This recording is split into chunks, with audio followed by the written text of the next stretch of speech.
आपका HT news बनेगा आपकी आवाज, पल पल के अपराधों से कराएंगे आपको रूबरू। नहीं होने देंगे किसी पे भी अत्याचार। हम हैं आपके साथ और देखते रहिए एचटी।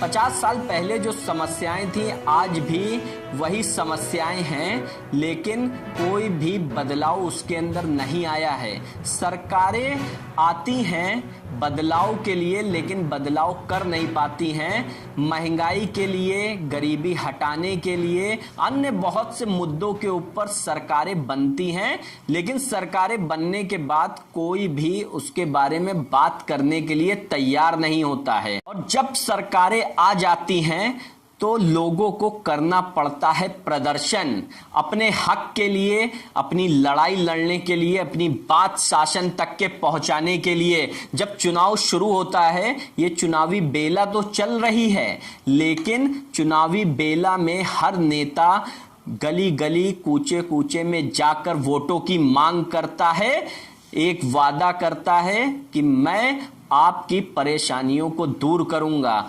लेकिन आज से जो परेशानियां 50 साल पहले थी कि हाय हाय ये महंगाई कब जाएगी महंगाई, तो यहां पर जब महंगाई की बात आती है तो सरकारें बनने के बाद अधिकारी अपने एसी रूम में बैठे रहते हैं, मुख्यमंत्री दौरा करते हैं, लेकिन कोई सख्त कार्रवाई किसी भी आला अधिकारी के ऊपर नहीं कर पाते हैं। अंत में केवल त्रस्त जो जनता होती है वो हार के सरकारें बदल देती है। तो सरकारें बदलने का विकल्प तो जनता के पास है, ये अधिकार जनता को मिला है। लेकिन आज जो हम बात करने जा रहे हैं खास बातचीत में, वो बात करेंगे जो अभी तक के बड़े बड़े प्रदर्शन जिसमें लोगों ने अपनी मांगों के लिए सर भी मुंडवा दिए, लेकिन सरकार का दिल पसीजा नहीं। रोटी, कपड़े और मकान के लिए लोग लड़ते हैं, संघर्ष करते हैं कि 2 वक्त की रोटी उनको मिल पाए। सभी शिक्षक किसी न किसी प्रकार धरना प्रदर्शन करके अपनी मांगों को सरकार तक के पहुंचा रहे थे, लेकिन सरकार तक उनकी बात ना पहुंच पाने के कारण वो आज उदास हैं, हताश हैं और अपनी समस्याओं को लेकर के वो हर बार सरकार को बताते हैं कि उन्हें किन समस्याओं का सामना करना पड़ रहा है। क्या यहाँ पे सरकार उनकी बात सुनेगी कि नहीं सुनेगी? आज की खास बातचीत में हम बात करेंगे शिक्षा मित्रों की, माध्यमिक वित्त विहीन शिक्षकों की, मदरसा शिक्षकों की, शिक्षा प्रेरकों की, अनुदेशकों की। सभी की जो मांग थी वो कहां तक के जायज थी, क्या समस्याएं आ रही थी, क्या रोटी, कपड़ा और मकान के लिए जो संघर्ष वो कर रहे हैं क्या वो गलत दिशा में है? आज खास बातचीत में हमारे संवाददाता विक्रम कश्यप ने जब माध्यमिक वित्त विहीन शिक्षक एवं विधान परिषद के सदस्य उमेश द्विवेदी से बात की तो उन्होंने बताया कि किन किन प्रकारों से उनकी मांगों को सरकार ने पूरा नहीं किया। जब समाजवादी पार्टी ने उनको 1000 रुपए का मानदेय दिया था तो भाजपा सरकार ने उनसे कहा था कि आपके साथ में ये छलावा हो रहा है, आप हमारी सरकार बनाइए और हम आपको सम्मानित मानदेय देंगे। लेकिन उनके साथ में सरकार ने क्या किया और सरकार ने क्या नहीं किया, देखिए इस खास बातचीत में हमारे संवाददाता विक्रम की एक खबर। नमस्कार दोस्तों, मैं विक्रम आपका स्वागत करता हूं एचटी न्यूज में। और आज हम बात करने वाले हैं माध्यमिक वित्त विहीन शिक्षकों की। जी हाँ, शिक्षक जो हमें ज्ञान दे के पूर्ण करता है और जिस तरह से राजनीति में जिस तरह से आज शिक्षकों का इस्तेमाल होने वाला है, कई सरकारें आई जिन्होंने शिक्षकों से कई बड़े बड़े वादे और दावे किए और कहीं ना कहीं आज वो वादे और दावे खोखले से नजर आ रहे हैं। पिछली 4 साल की सरकार में जिस तरह से शिक्षकों का सबसे ज्यादा प्रदर्शन हुआ, आज हम बात करने वाले हैं माध्यमिक वित्त विहीन शिक्षकों की। जी हाँ, हमारे साथ इस वक्त मौजूद हैं इनके प्रदेश अध्यक्ष उमेश द्विवेदी जी। उन्हीं से जानते हैं कि किस तरह से माध्यमिक वित्त विहीन शिक्षकों से जो वादे और दावे किए गए थे, जैसा कि मानदेय बढ़ाने की बात को लेकर काफी लंबा प्रदर्शन इन लोगों का चला है। तो आइए हम शुरुआत करते हैं उमेश द्विवेदी जी से कि किस तरह से आज तक का प्रदर्शन रहा और सरकार का क्या रवैया रहा इन लोगों के लिए। देखिए, वित्तविहीन शिक्षकों के हित के लिए तो लंबे समय से लड़ाई लड़ी जा रही है जी। खास करके 2004 से संगठन विशेष सक्रिय हुआ और तमाम सारे धरना आंदोलन प्रदर्शन लखनऊ में हुए। हम लेटेस्ट आज आए, अभी मूल्यांकन बहिष्कार हुआ, 8 मार्च से शुरू होने जा रही थी मूल्यांकन। तो उसमें माननीय दिनेश शर्मा जी ने सभी शिक्षक संगठनों को बुलाया। उमेश जी, हम जानना चाहेंगे कि कभी ऐसा हुआ है कि मूल्यांकन बहिष्कार किया है शिक्षकों ने? हाँ, अभी 8 मार्च 19 को, इसके पहले 2018 में भी हुआ था, 2017 में भी हुआ था। उसी का परिणाम है कि मूल्यांकन और परीक्षा के बहिष्कार से ही पिछली सरकार ने मानदेय दिया था जी। इस बार के मूल्यांकन बहिष्कार की घोषणा पर शिक्षा मंत्री ने बुलाया और सभी शिक्षक संगठनों को बुलाया। तो वहाँ उन्होंने अन्य शिक्षकों पे भी बात रखी, लेकिन खास करके वित्तविहीन शिक्षकों के लिए उन्होंने कहा कि हम सेवा नियमावली बना रहे हैं जो हमारे संगठन की लंबे समय से मांग थी और इस पर कई बार हम लोगों ने दबाव बनाया था। सबसे बड़ी मांग संगठन की थी कि जो हमें अंशकालिक कहा जाता है और हमारी सेवाओं का प्रमाणीकरण नहीं होता है, हमें उस हमारी सेवा के अनुभव का लाभ नहीं मिलता। इस पर पहली बार सहमति बनी।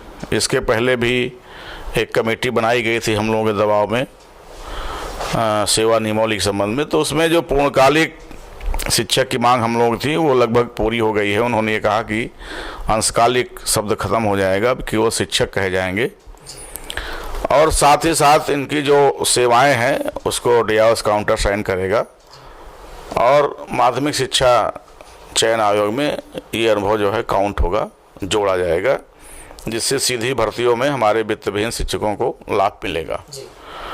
लेकिन एक दुखद पहलू उसमें आया निकल करके। दिनेश शर्मा जी ने वहाँ कहा कि हम लोगों ने मानदेय पे दबाव बनाया कि भाई मानदेय सरकार दे, चूँकि पिछली सरकार ने जो मानदेय शुरू किया था 1000 रुपया, उसकी पिछले लोकसभा चुनाव में भारतीय जनता पार्टी ने बड़ी खिल्ली ली थी कि ये शिक्षकों का अपमान है और 1000 रुपये दिया है तो भीख के समान है और आप सब शिक्षित हैं, गुरुजन हैं, आप हमारी सरकार बनवाइए, हम आपको सम्मानजनक मानदेय देंगे। बल्कि उन्होंने ये तक कहा कि इंटर तक शिक्षा हम मुफ्त कर दें, यानी जो इंटर तक पढ़ाएगा उसे सरकार वेतन देगी। लेकिन 1000 इन्होंने छीन लिया। इस पर हम लोगों ने दबाव बनाया कि मानदेय शुरू किया जाए। तो इन्होंने कहा नहीं, हम चाहते हैं कि कुशल श्रमिक से अधिक लगभग 15,000 वेतन इनको मिले। मतलब कहीं ना कहीं जिस तरह से चुनाव का भी माहौल था उसको देखते हुए इन्होंने आपको एक वादा दिया, एक दावा किया कि जो सपा सरकार ने आपको मानदेय दिया है 1000 रुपए, वो कहीं ना कहीं भीख है और ये सम्मानजनक आपको मानदेय देने की बात इन्होंने कही, जिस आधार पे आप लोगों ने भरपूर समर्थन शिक्षकों ने उनको दिया, लेकिन उस समर्थन का जो फायदा आपको मिलना था वो नहीं मिल पाया।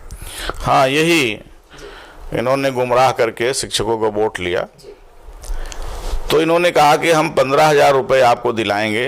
तो हमने कहा सरकार से दिलाइए। तो इन्होंने कहा नहीं, सरकार कहाँ से देगी, वो तो प्राइवेट विद्यालय हैं, वहाँ मैनेजर देगा। मैंने बात रखी कि मैनेजर कहाँ से देगा, मैनेजर की आय का स्रोत क्या है। वो सीधी सी बात है कि प्रबंधक के आय का स्रोत जो विद्यालय में आने वाली फीस है, शुल्क है बच्चों का, वही है। वह शुल्क में तमाम सारी जो है बाधाएं हैं। एक तो देहात में जहां उस आय वर्ग के लोग नहीं हैं, वहां 100 रुपये 50 रुपये फीस है। बच्चों का भी कोई अनुपात नहीं है विद्यालय में कि नहीं इस क्लास में इतने बच्चे रहेंगे ही रहेंगे। विद्यालय की बाढ़ है। एक एक ब्लॉक में हमारे यहाँ तो 50-50 60-60 विद्यालय हैं। देहात में मान्यता सरकार ने ही दिया है। तो वहाँ बामुश्किल 300 400 200 बच्चे हैं हाई स्कूल इंटर में। तो अगर वो 15-20 हज़ार 25 हज़ार 50 हज़ार पूरे महीने की आय है सारे बच्चों की फीस से, तो अपने अध्यापक को कितना वेतन दे देगा। वो 2,000 2,500 3,000 4,000 5,000 हद है। और ये कह रहे हैं कि हम 15,000 दिलाएंगे। अच्छा, उसमें सबसे बड़ा माननीय ओम प्रकाश शर्मा जी का है। उन्होंने सदन में भी कहा कि मैनेजरों ने हलफनामा दिया है, मैनेजर वेतन दे और पूरा वेतन दे, और मैनेजर वेतन नहीं देगा तो उसके खिलाफ हम जेल जाएंगे, उसको हम दंडित कराएंगे।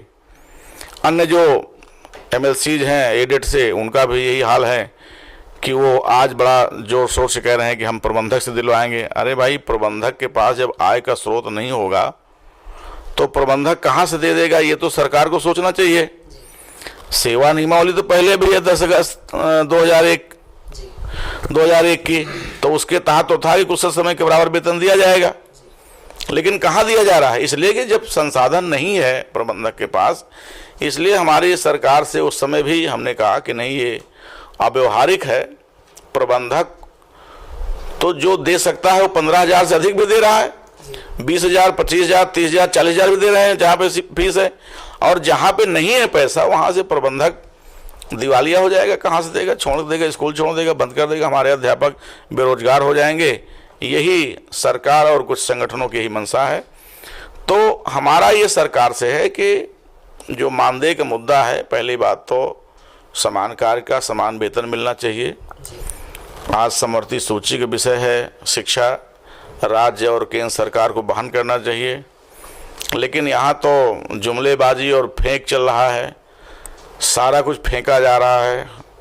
और शिक्षकों पर, चाहे वो तदर शिक्षक हो, उनको कहा गया था विनियमित करेंगे, उनके कुछ लोग रहनुमा बनते हैं, वो हाउस में कह रहे थे। अब हम लोग 2019 में हाउस में बैठे हैं और मांग हो रही है कि 2000 तक के तदर शिक्षक विनियमित किए जाएं। हमने हाउस में कहा था कि अरे भाई, हम 2019 में मांग कर रहे हैं 2000 तक के, तो 19 साल तो हम ऐसे पीछे चल रहे हैं। तो वो लोग अपना शिक्षकों को लेकर राजनीति करते हैं। हमारा तो स्पष्ट है कि तदर शिक्षक भी, अद्यतन तदर शिक्षक विनियमित होना चाहिए, उनके भी बच्चे हैं और पूरा वेतन पा रहे हैं, सरकार को उसमें कुछ करना भी नहीं है। साथ ही जो पुरानी पेंशन है, आज हमारे पुलवामा में जो शहीद हुए सैनिक, उनकी विधवाओं का हाल देखिए, उनके पास पुरानी पेंशन बहाल नहीं है, वो पेंशन के हकदार नहीं है। हमारा अध्यापक नया ज्वाइन कर रहा है, उसका कहीं एक्सीडेंट हो रहा है, कहीं बच्चे से दुर्घटना घट रही है, उसके लिए पेंशन नहीं है। तो पुरानी पेंशन का पुरजोर, और माननीय योगी जी ने तो बहुत देरी दिखाई थी जब सांसद थे, और कहा हम लड़ेंगे, इसके लिए संघर्ष करेंगे। आज तो उन्हें एक ठो आदेश निकालना है, लेकिन वो इससे भाग रहे हैं, मुंह चुरा रहे हैं। जैसे कि 2004 से 2019 तक, अभी तक 3 सरकारें आपने देखी, बसपा, सपा और ये भाजपा।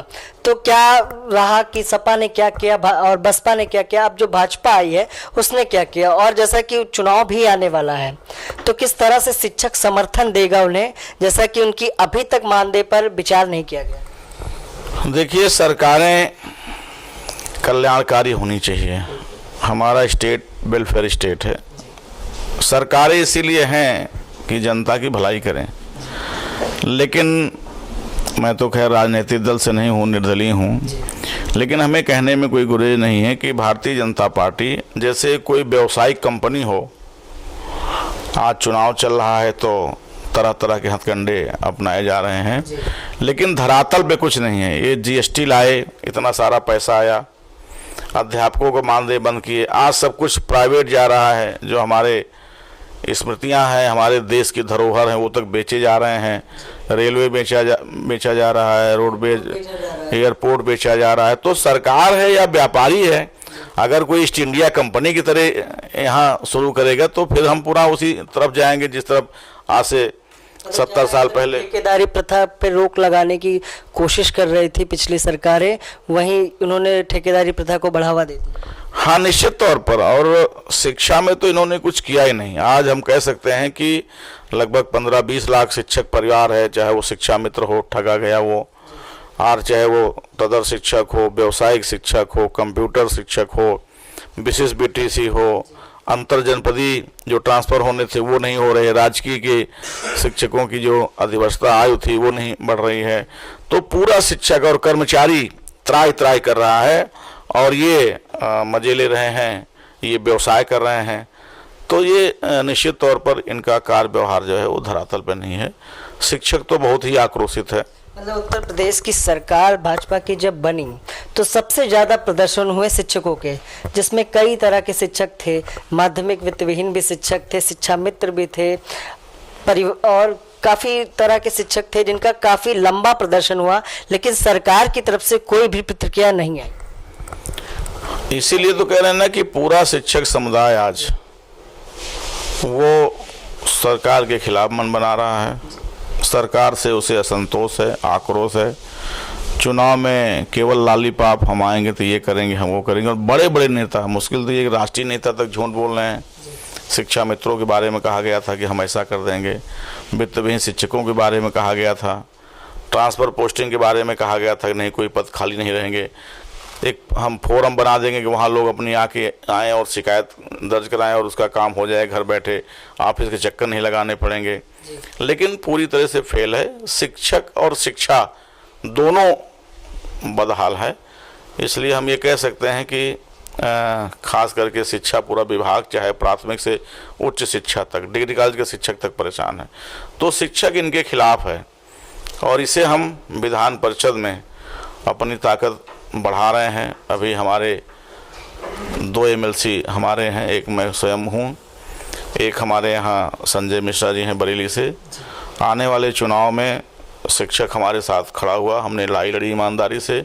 इसलिए आने वाला जो 2020 का शिक्षक और स्नातक खंड का चुनाव होने जा रहा है, उसमें भी पूरे शिक्षकों का मूवमेंट माध्यमिक वित्त विहीन शिक्षक महासभा की ओर हुआ है और हमें उम्मीद है कि हम लोग विधान परिषद में अपनी ताकत बढ़ाएंगे। 2020 के चुनाव में 11 सीटों पर चुनाव होने जा रहा है, जिसमें हम 10 सीटों पर चुनाव लड़ा रहे हैं। 6 की 6 सीट पे हम शिक्षक लड़ा रहे हैं और जो 5 सीट ग्रेजुएट की है उसमें से हम 4 सीटों पर ग्रेजुएट लड़ा रहे हैं और बहुत ही मजबूत हमारे प्रत्याशी हैं। पूरा शिक्षक जो जितना है बेसिक से लेकर उच्च शिक्षा तक का शिक्षक, शिक्षा मित्र हमारे साथ मूवमेंट में साथ खड़ा है, चाहे बेसिक का हो चाहे माध्यमिक का हो। इससे हमें उम्मीद है कि विधान परिषद में हम अपनी ताकत बढ़ा करके और सरकार से 2-2 हाथ करके अपने इन शिक्षकों को सम्मान दिलाने में सफल रहेंगे। तो ये थे हमारे साथ उमेश द्विवेदी, जो कि MLC भी है और माध्यमिक वित्त विहीन शिक्षक महासभा के प्रदेश अध्यक्ष भी हैं, जिन्होंने बताया कि किस तरह से प्रदेश सरकार और केंद्र सरकार से सारे शिक्षक त्रस्त हो चुके हैं और काफी लंबा प्रदर्शन करने के बाद भी उनको राहत नहीं मिली। उनके मानदेय की लड़ाई, काफी लड़ाई है, जिसमें पुरानी पेंशन भी है, जिसको लेकर काफी प्रदर्शन हुआ, कई तरह के प्रदर्शन हुए, जिसमें महिलाओं ने अपने बाल तक मुंडवा दिए, वहीं शिक्षा मित्रों ने अपने जनेऊ तक का त्याग कर दिया। सभी ने ऐसे ऐसे आंदोलन किए हैं जो शायद कभी भविष्य में हुए नहीं थे, लेकिन अभी तक उत्तर प्रदेश की सरकार ने इनके मानदेय पर विचार नहीं किया, जिसका खामियाजा कहीं ना कहीं 2019 के चुनाव में शायद उत्तर प्रदेश और केंद्र सरकार को भुगतना पड़ेगा। इसी के साथ मैं विक्रम आपसे इजाजत चाहूंगा। नमस्कार।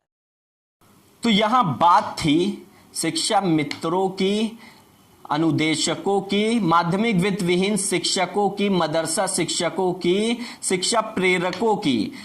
तो ये महंगाई, जिस महंगाई के लिए लोग अपने बच्चों को अच्छे स्कूल में नहीं पढ़ा पाते हैं, जो महंगाई 50 सालों से चली आ रही है, क्या कौन सी ऐसी सरकार जनता चुने कि महंगाई दूर हो, एक रोजगार का विकल्प हो।